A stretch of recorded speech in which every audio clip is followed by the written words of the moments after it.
Bonjour à tous, donc le chapitre 2, sur les révisions en liste de préparation de la classe de première spécialité mathématiques.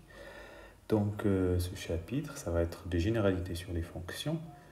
Voilà, ça va être spécialement sur un graphique d'une fonction ou bien sur le tableau de variation d'une fonction ou bien sur l'expression littérale d'une fonction.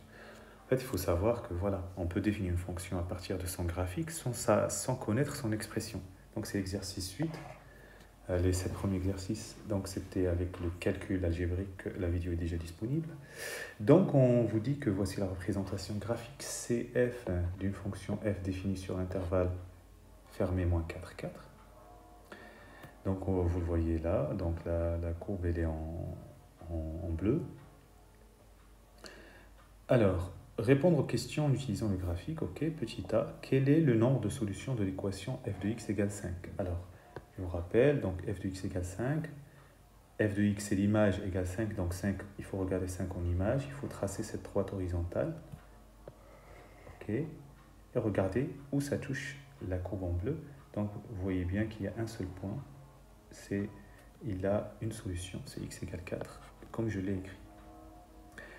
La deuxième question, on vous dit que résoudre l'équation f de x égale 0. Donc f de x égale 0, c'est les points d'intersection de la courbe avec l'axe des abscisses. Donc si je trace cette droite et je regarde là où il y a intersection. Voici un premier point, voici un deuxième, voici un troisième.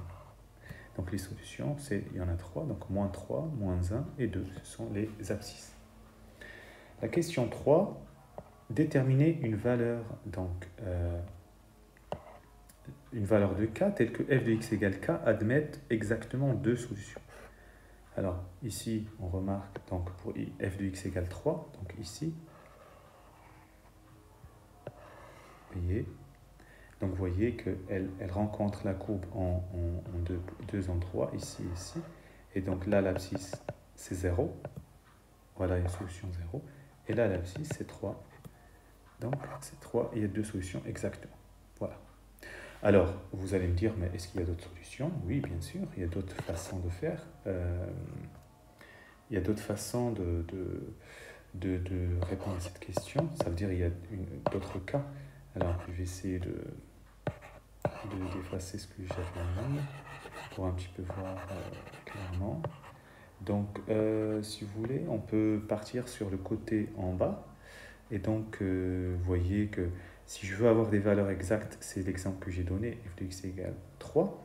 Mais vous voyez que ici, là, cette droite, elle coupe en deux points. Donc là, ce sera des solutions approximatives. Voilà. Ici, donc vous voyez tout ça, ça permet de donner donc, et les cas, donc ici moins 1, vous pouvez prendre moins 2, pas moins 3 parce qu'il y aura un point. Donc tout ce qui est, on va dire, entre 0 exclu et moins 3 exclu, vous allez avoir deux solutions. Alors, pour la question D, donner le tableau de variation et le tableau de signe de la fonction f. Bon, le tableau de variation, donc on va suivre et on va lire les valeurs, parce qu'il ne suffit pas de mettre les flèches, mais aussi les images. Donc la fonction, donc, elle est définie, donc la première ligne, on met x, c'est les abscisses, donc c'est de moins 4 à 4, et là c'est f, les variations, certains marquent variation de f, ok, pour rester, voilà. Et donc la fonction, elle était en 2, vous voyez, c'est ici, elle est en 2, elle descend à moins 3. Donc attention, ce que je lis sur l'ordonnée, il faut regarder ce qui correspond en abscisse. Donc là, elle était en 2, l'abscisse correspondante, c'est moins 4. Donc je suis bien à moins 4, 2. Elle descend jusqu'à moins 3. Et moins 3, c'est atteint en quelle valeur? Là, c'est atteint en moins 2. Donc c'est pour ça que vous avez moins 2 ici. Après, elle va remonter de moins 3 à 3. Donc elle va remonter de moins 3 à 3. Et 3, quelle est son abscisse? C'est 0. Ok? Donc c'est pour ça que vous avez 0 ici. Et puis de 0, donc de 3, pardon, elle va descendre à 0. Et 0, c'est en 2. Et puis elle va remonter jusqu'à 5. Et 5, c'est atteint en 4. Et voilà. D'accord? Alors, ils ont demandé le tableau de signes. Donc, je vais le faire en direct ici. x, donc j'ai moins 4, j'ai 4, et là j'ai f de x, sin de f de x.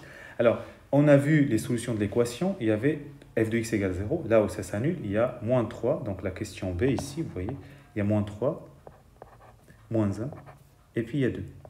Donc je dois mettre barrière, une barre là, un petit rond pour dire que ça s'annule en ces points. Et maintenant, je regarde.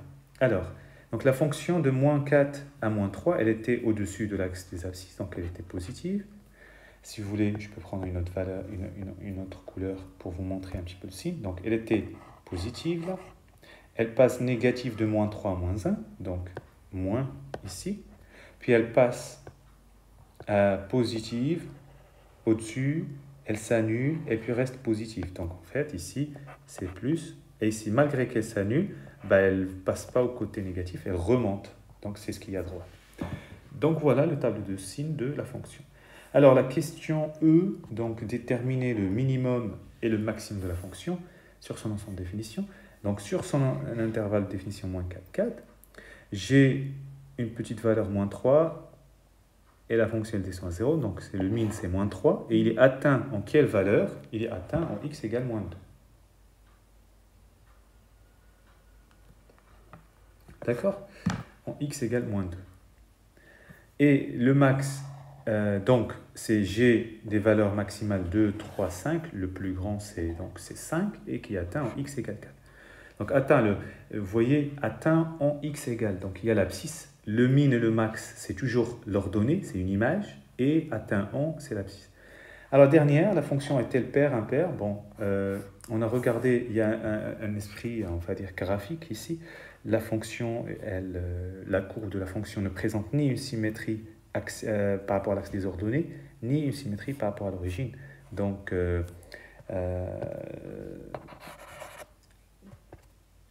pas de symétrie par rapport à l'axe des ordonnées, ni l'origine. Oh. Donc, en fait, elle est ni paire ni impaire. Par calcul, il suffit de prendre un contre-exemple. Prenez f de 2. F de 2, ça vaut 0. Voyez? Et f de moins 2, ça vaut moins 3. Voyez?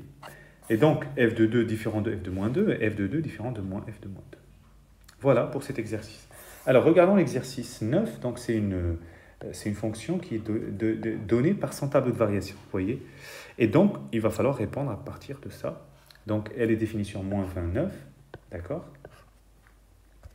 Et donc, voilà, vous avez la première question, détermine le min et le max sur son ensemble de définitions. Précisez en quelle valeur de x ils sont atteints.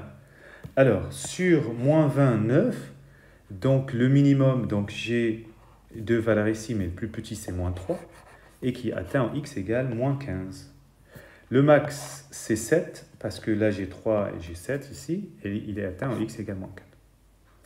Alors, la question 2, comparer les images, f de moins 18 et f de moins 16, puis f de moins 10 avec f de moins 15. Alors, c'est très simple. C'est qu'il faut repérer moins 18, moins 16, il faut voir dans quelle partie, donc moins 18, moins 16 sont là, ok? Et comme la fonction, elle est décroissante sur cet intervalle, donc l'image de moins 18 va être plus grande que l'image de moins 16. Regardez la rédaction. Donc, moins 18 plus petit que moins 16. Moins 18, il est bien sur l'intervalle moins 25, moins 15, moins 16 aussi. Sur cet intervalle, la fonction est décroissante. Donc, comme moins 18 inférieur à moins 16, l'image de moins 18 devient plus grande que moins 16, l'image de moins 16. C'est ça, la définition d'une fonction décroissante. En fait, on dit qu'elle renverse l'ordre. A inférieur à B. Donc, l'image de A devient plus grande que l'image de B quand f est décroissante. Par contre, quand elle est croissante, vous allez voir, ça respecte l'ordre. Donc, on veut l'image de moins 10 et l'image de moins 5. Donc, moins 10 plus petit que moins 5. Ils sont tous les deux sur l'intervalle moins 15, moins 4. Sur cet intervalle, la fonction est croissante. Donc, comme moins 10 inférieur à moins 5, f de moins 10 est plus petit que f de moins 5 parce que la fonction elle est croissante. Alors, pour finir, donner le tableau de signe de la fonction. Bon, à partir du graphique, alors, il suffit juste de lire, regardez. La fonction, donc, elle était en 3, et hop, elle passe à moins 3. Donc, elle s'annule quelque part ici. Donc, il y a une solution x1 ici, d'accord? Et puis de moins 3, elle monte à 7. Donc elle s'annule une autre fois ici, donc x2. Et puis de 7, elle descend à 2, donc elle ne s'annule pas. Donc en fait, de moins 20 x1, vous voyez ici, elle était positive. De x1 à x2, elle passe sous l'axe des abscisses, donc elle est négative. Puis après, elle est positive. D'accord? Donc c'est important de comprendre cette notion parce qu'elle va vraiment être déterminante pour les chapitres de dérivation, les études de fonctions, etc. Et voilà le tableau de signes de la fonction f. Alors le dernier exercice, donc l'exercice 10, donc j'ai mis que 3 exercices, ça suffit. Donc là, on vous donne une expression littérale de la fonction. Tout d'abord, on vous dit, on nous donne 3 formes pour une même fonction. Forme 1, forme 2, forme 3. C'est la même. Donc, première question, vérifiez que ces 3 formes sont égales. On va le faire. Mais tout d'abord, je vous explique c'est quoi ces formes. En fait, si vous voulez, là, il s'agit d'une fonction polynomiale de degré 2. Ça, c'est la forme, ce qu'on appelle la forme développée. D'accord? D'accord?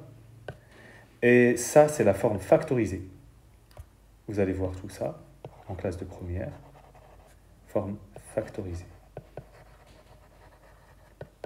Et la première, c'est la forme canonique.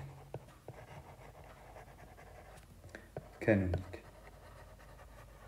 Vous allez voir, vous allez faire des petits calculs pour savoir comment on a trouvé, etc. Ici, ce n'est pas l'objectif.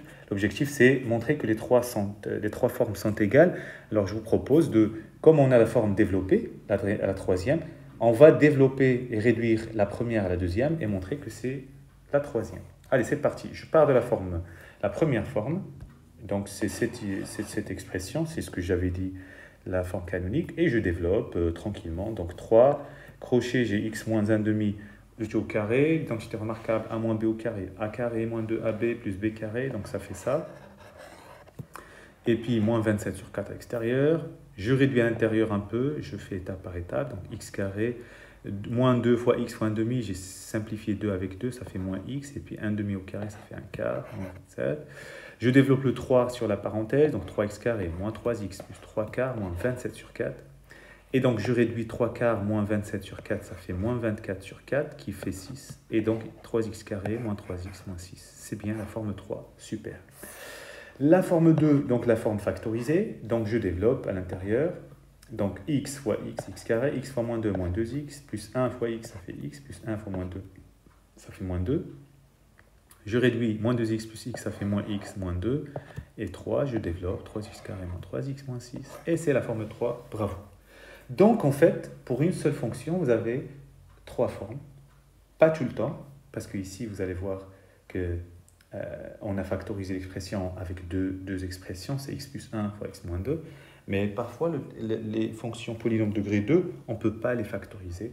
Et c'est ce qui est caché derrière dans le programme de première. Alors, la question 2, on vous dit donc dire si les affirmations suivantes sont vraies ou fausses et justifiées à l'aide de l'une des formes précédentes. Okay. On vous dit que moins 6 est l'image de 0 par f. Donc, ça veut dire f de 0 égale moins 6. Donc là, clairement, on regarde la forme 3. On remplace x par 0, ça fait 3 fois 0. Hein, je suis là. 3 fois 0, 0. Moins 3 fois 0, ça fait 0. Moins 6, ça fait moins 6. Donc, elle est vraie. Donc, si j'ai dit f de 0 égale moins 6, la forme 3. Et donc, elle est vraie. La deuxième question, l'équation f de x égale 0 admet exactement 2 solutions. Alors, donc, prendre la forme 3, ça serait maladroit parce que vous n'êtes pas censé savoir faire. Vous n'êtes pas censé savoir faire ça parce que c'est le programme de première, vous allez faire delta, etc. Prendre la première formule, on peut s'en sortir, mais ce qui est adapté, c'est prendre la forme 2 où vous faites un produit nul. Donc, regardez, f de x égale 0 équivalent à ça égale 0. Et donc là, comme vous avez 3 fois quelque chose, 3 est différent de 0, donc je peux diviser par 3 des deux côtés, 0 sur 3 à droite, ça fait 0, et donc j'ai une équation produit, donc c'est x plus 1 égale 0, x moins 2 égale 0, x égale moins 1, x égale 2, et donc j'ai bien 2 solutions. Et puis la dernière question, on vous dit que f de 1 sur 6 égale f de 5 sur 6. Bon, on va calculer l'image de 1 sur 6 et 5 sur 6. Donc j'ai choisi la forme factorisée. Regardez, donc f de x égale ça. Donc là, j'ai effacé moins. Et donc, f de 1 sur 6, donc c'est 3 fois 1 sur 6 plus 1 fois 1 sur 6 moins 2. Bon, ça fait 3 fois 7 sur 6 fois moins 11 sur 6, ça fait moins 70 sur 12. F de 5 sur 6, ça fait 3 fois 5 sur 6 plus 1, fois 5 sur 6 moins 2, ça fait 3 fois 11 sur 6, fois moins 7 sur 6. Ça fait moins 77 sur 12. Et donc, elle est vraie. Et voilà, on a fini ce chapitre de révision. Bon courage.